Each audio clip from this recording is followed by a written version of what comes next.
오늘 본문은 바리새인들과의 정결법 논쟁으로 시작하고 있습니다. 예수님께서 한 바리새인의 집에 초청을 받으셔서 그 집에서 점심을 드시게 됐습니다. 바리새인이 예수님을 초대했다라고 하는 것이 좀 이례적이긴 하죠. 아마도 그 바리새인은 예수님께서 가르치시는 말씀을 듣고 좀 더 깊은 진리와 교훈에 대해서 관심을 갖게 된 것 같습니다.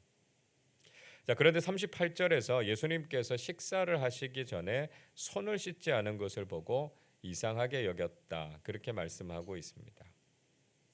우리 기준으로 식사하기 전에 손을 씻지 않는 것은 위생상의 문제가 있다. 이렇게 생각해서 아마 우리도 좋지 않게 여길 수 있습니다. 그러나 바리새인들은 그런 차원에서 이렇게 생각한 것이 아니었다라고 하는 것이죠. 그들은 음식을 먹기 전에는 반드시 손을 씻어야 한다라고 하는 것이 그들의 정결법에 규정되어 있는 사항이었습니다. 그들은 이런 것까지 명문화된 규정으로 만들어서 자신들이 얼마나 거룩하고 깨끗한 삶을 살고 있는가라고 하는 것을 자랑하려고 했다는 것이죠. 그러나 예수님께서는 바리새인들이 겉으로 거룩한 척하는 이 외식과 위선에 대해서 정면으로 비판하셨습니다. 39절은 이렇게 말씀하십니다. 주께서 이르시되 너희 바리새인은 지금 잔과 대접의 겉은 깨끗이 하나 너희 속에는 탐욕과 악독이 가득하도다 말씀하셨습니다. 예수님께서는 바리새인들이 마치 깨끗하게 씻은 잔과 대접같이 겉모습만 깨끗하다 이렇게 말씀하신 거죠. 그러나 정작 그들의 마음은 달랐다라고 하는 것입니다. 그들은 겉으로는 거룩한 종교인인 것처럼 보였지만 그들의 속에는 욕심과 악함이 가득했다는 것이죠. 누가복음 16장 14절에서는 이렇게 말씀해요. 바리새인들은 돈을 좋아하는 자들이라 그렇게 말씀합니다. 그들은 실상은 욕심에 찌들어 있는 사람들이었다라고 하는 것이고요.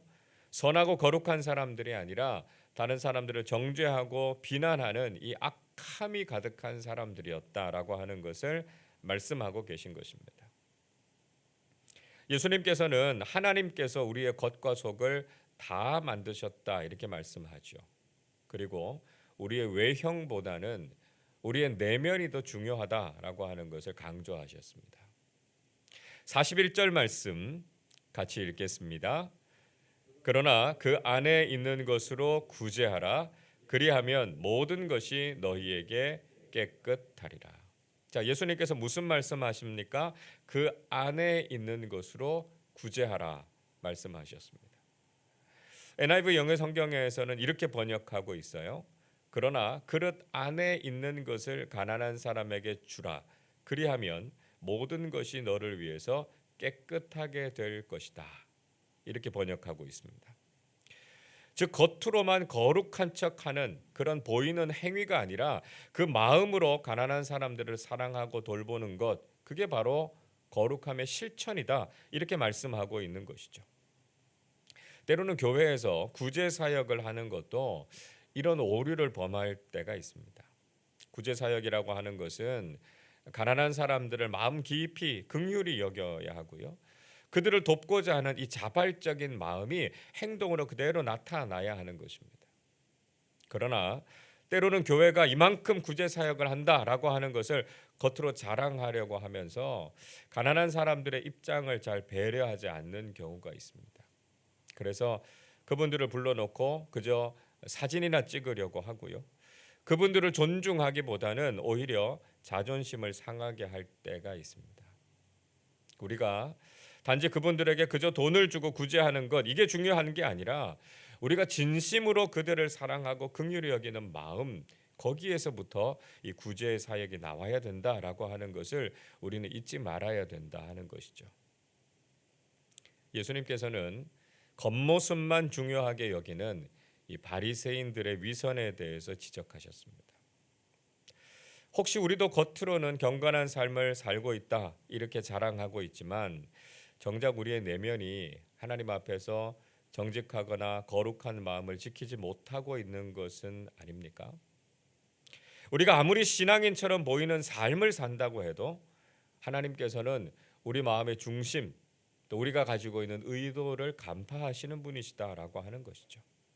우리의 겉모습만이 아니라 우리의 중심이 하나님을 사랑하고 사람들을 사랑하는 마음이 있을 때 우리가 진실한 신앙인으로 살아갈 수 있다는 것입니다.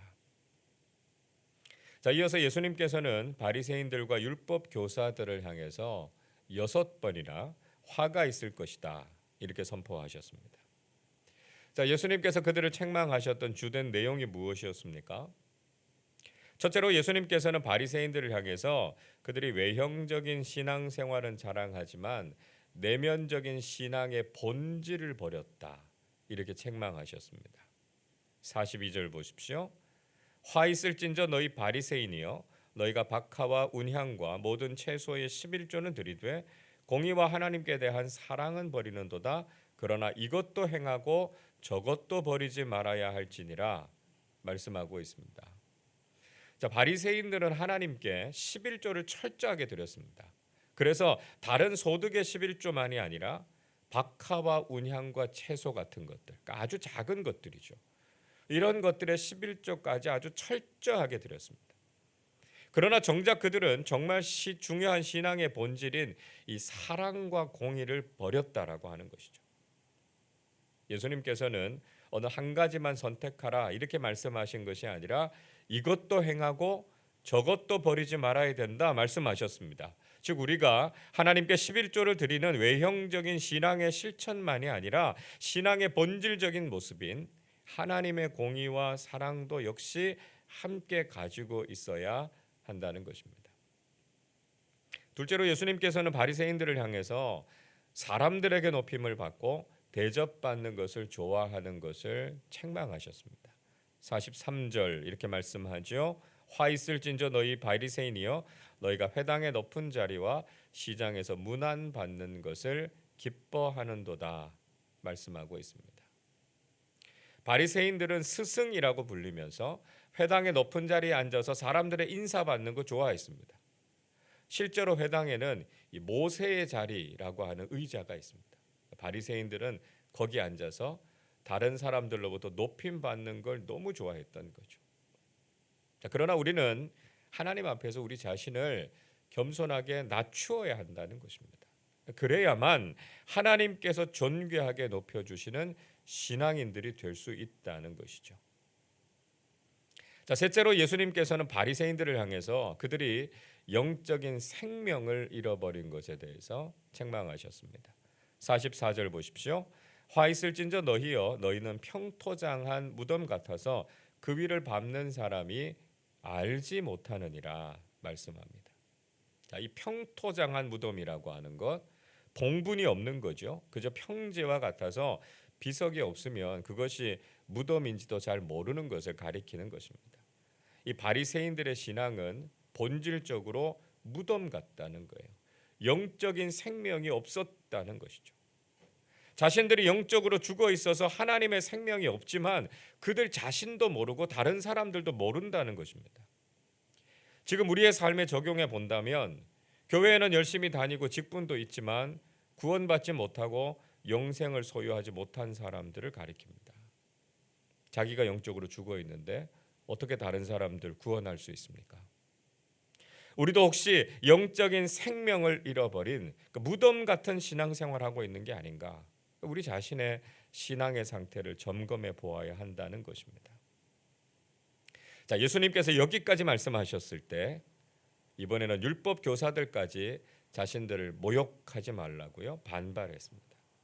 그러자 예수님께서는 이제 율법 교사들을 향해서 그 책망을 이어가셨습니다. 자, 먼저 예수님께서는 율법 교사들을 향해서 다른 사람들에게 율법의 짐만 지우고 자신들은 조금도 본이 되지 못한다 책망하셨습니다.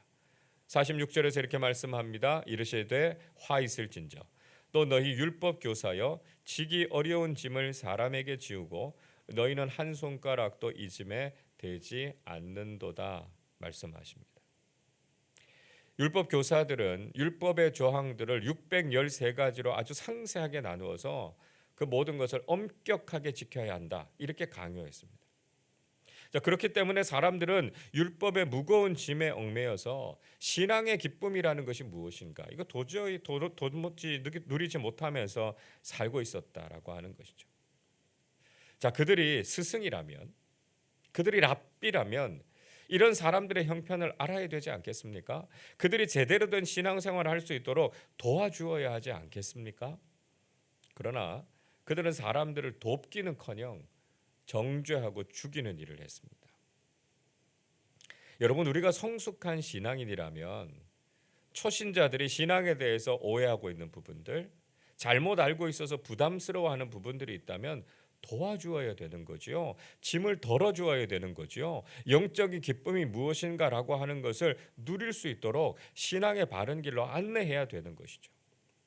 그러나 혹시 우리도 다른 사람들에게 영적인 짐만 더해주고 그들의 신앙의 복을 누릴 수 있도록 잘 돕지 못한 것은 아닌가 반성해 봐야 한다는 것입니다. 둘째로 예수님께서는 율법 교사들을 향해서 선지자들을 죽이고 핍박한 잘못에 대해서 지적하셨습니다. 47절 이렇게 말씀합니다. 화 있을진저 너희는 선지자들의 무덤을 만드는도다. 그들을 죽인 자도 너희 조상들이로다 말씀하셨습니다. 예수님께서는 율법 교사들이 선지자들의 무덤을 만들었다고 말씀하십니다. 선지자들은 하나님의 말씀을 전했지만 그들과 그들의 조상들은 자신들이 가지고 있는 이 종교적인 권력을 가지고 선지자들을 핍박하고 죽였던 거죠. 자신들이 가진 이 종교적인 기득권을 지키기 위해서 정말 하나님을 위해서 헌신하는 사람들을 핍박하거나 괴롭혀서는 안 된다라고 하는 것입니다. 우리는 주님의 동역자들을 사랑할 수 있어야 되고요. 그 사람들을 격려하고 세우는 사람들이 돼야 한다는 것이죠. 셋째로 예수님께서는 율법 교사들을 향해서 잘못된 지식으로 사람들이 진리에 이르지 못하도록 막고 있다 이렇게 책망하셨습니다. 52절 보십시오. 화 있을진저 너희 율법 교사여 너희가 지식의 열쇠를 가져가서 너희도 들어가지 않고 또 들어가고자 하는 자도 막았느니라 하시니라 말씀합니다. 율법 교사들, 하나님의 말씀에 대해서 누구보다 많은 지식을 가지고 있는 사람들이었습니다. 그러나 그들은 진리를 따르지 않았고요. 또 그들이 잘못 가르쳤기 때문에 다른 사람들도 진리의 길을 걷지 못하게 했습니다. 마태복음에서 말씀하신 것처럼 눈먼 인도자가 돼서 자신들도 진리의 길을 모르고 다른 사람들도 잘못 인도하는 사람들이었다라고 하는 것입니다. 여러분, 우리는 먼저 믿고 말씀을 들은 사람들로서 올바른 진리를 깨달아서 다른 사람들을 진리와 생명으로 인도하는 사람들이 되어야 한다는 것이죠. 오늘 예수님의 말씀을 통해서 혹시 우리에게는 이 바리새인들과 율법 교사들이 저질렀던 잘못된 신앙의 모습은 없는지 돌아봐야 되겠습니다. 겉으로는 신앙인이다 자부하고 있지만 우리 안에는 정말 하나님과 사람들을 사랑하는 마음을 가지고 있습니까? 그 신앙의 본질을 상실한 채로 살아가고 있지는 않습니까? 우리가 교회에 잘 다니고 신앙생활 열심히 하고 있다고 자부하고 있기는 하지만 사실 진리이신 하나님의 말씀으로부터는 멀어져 있지 않습니까?